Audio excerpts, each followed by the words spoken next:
Yun nawa yung estado ng buhay natin, no? Para magkaroon tayo ng hindi kapatilos. Kahit sa anumang pangyayari sa buhay natin sa daigdig na ito, no? Tayo marami hindi nakagawang dahilan, no? At mga nangyari, makagawa ng dahilan, no? Para hindi makaganap ng kanyang tungkulin. Dapat bagay yung orientation natin, o ang orientation natin ay alin? Gumagawa tayo ng paraan. No? Bakit? Kasi anak tayo ng Diyos. No? Kaya gagawa tayo ng paraan. No? Bahagi yun. Kaya sa panyaya na pinayang ni Jesus, yung hanggang malisan ay nakasalalay doon saan? Manalig kayo sa Diyos. Manalig kayo sa akin. No? Bahagi yun. May mga pagkilos tayo na kuminsan ay hindi natin namamalayan natin ang ating simula at yung aming pagkiling ngayon ay hindi nalagay tayo sa pag-aalinlangan. No?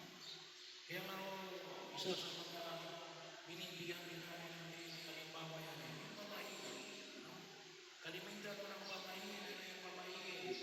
Pinagkakaroon ka, huwag mong gagawin yan, bakit mo gagawin yan? May masamang mangyayari sa iyo kapag ginagawa mo yan. No, wala ko nagpapalog yung pamahiin, pero yung orientation, bakit napakarami nating pamahiin? Eh, kapag hindi mo kasi ito ginawa, may masamang mangyayari sa iyo. Ay, bahagi yun ng pagkilos. Hindi ba ako kasama dito yung alin? Yung turo ng simbahan, ay turo mismo ng simbahan natin. Huwag tayo maniniwala sa pamahiin. Yan ay nasa katekismo ng Katoliko simbahan.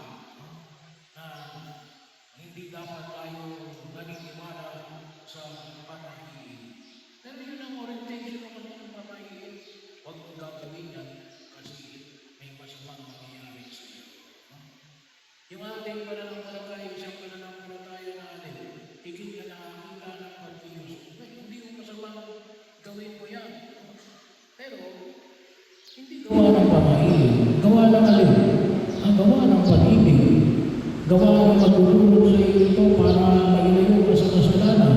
O maaaring para magtulong ito sa iyo para may isa katuparan mo iyong tungkulin bilang isa mabuting tagasunod ng aming Panginoon Kristo.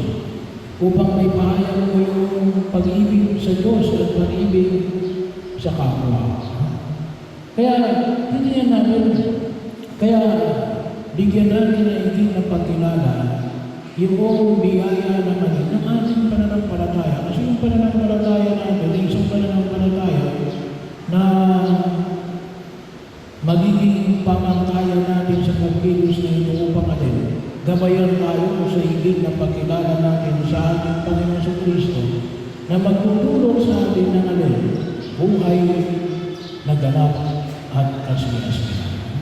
Pagpasalamat sa biyaya ng buhay, para kay Maxima, may 90 plus. Pagpasalamat tayo yan. Tayo hindi tayo mabot ng 90 plus. Dapat araw-araw nagpapasalamat tayo sa biyaya ng buhay. Bahagi yun. Pagkakataon ng sanawag namin kalimutan, magkaroon tayo ng pusong palaging handang magpasalamat sa panahon na pinagkakaroon ng Diyos. At hindi lang basta buhay na ganap at kasiyasiya. Ito yung buhay na nais na ipagkaroon sa atin ng Diyos. Kaya nga sinasabi natin, iwasan mo yung kasalanan. Bakit? Kasi kapag kayo nagkasala, maglulunod din ang alin, kapahamakan.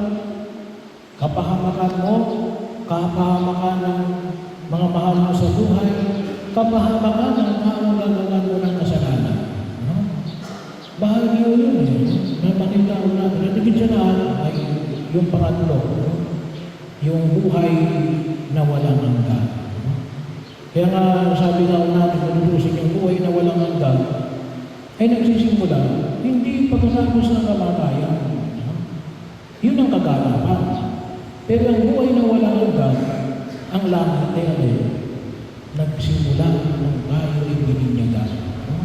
At huwag mo yun yung kalimutan yun. Alam nyo, isa ko sa mga binibigyan ko ng diin, kaya ako kapag linggo, nagbibinyag ko ako sa loob ng misa kapag linggo. Yun isa sa mga ginagawa natin. Bakit? Para kung sana may highlight, ngayon na yun, simula yun ng nating kabanalan. At isang biyaya ko yun, bata pa lang. Ganun kaganda yung biyaya ng Diyos. Bata pa lang, nais ng Diyos na maligtas tayo. Nasa akin na lamang, kung papakinabangan natin yung biyaya ng pagliligtas ng Diyos na yan. Paano natin higit na pagyakunin yung biyaya na nais na ipagkaloob ng Diyos. Biro mo yun, bata pa lang. Kasi yung sabi na Jesus, ang pagtanggap sa pag-aari ng Diyos ay katulad ng pagtanggap ng isang bata. Kung ang requirements para makamit yung pag-aari ng Diyos ay katulad ng pagtanggap ng isang bata. Sabi na, why did I baptize the children? Bakit mo hindi isasama sa pagbibinyag ng mga bata? Ay yun nga ang kailangan ng puso na katulad ng sa bata. Kaya sana makapagpakinabangan natin yung biyaya na nais na ipinagkaloob ng pumuli kapal. At inulog natin na nawa ngayong iniatin natin si Maximal sa kanyang huling hantungan ay higit niyang pakinabangan ang biyaya na ito na magkaroon naman ng kaganapan sa piling ng mga anghel at ng mga banal. Kasama ng Mahal na Birhen Maria, kung makikita niyo po yung sa paligid ninyo, yan ay mga imahe ng Mahal na Birhen Maria. Yan ay mga tawag kay Maria. Tawag natin dito ay Nuestra Señora de la Natividad, Nuestra Señora de la O, Nuestra Señora de Turumba, ay lahat yan ay tumutukoy kay Maria. Bakit? Bakit natin binibigyan ng pagpapahalaga si Maria? Kasi nakita ni Maria yung biyaya na ipinagkaloob ng Diyos. Nakita natin, dala-dala niya si Jesus. Dala-dala niya si Jesus. Katawan at Espiritu.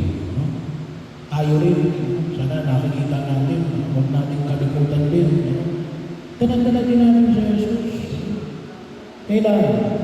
Tuwing tatanggap kayo ng komunyon, dinadala natin si Jesus. Bakit mahalaga yun? Kasi yun ang langit eh. Ano ba yung langit? Kasama si Jesus. Nandoon si Jesus. Kaya ako tutusin, yung langit yun eh.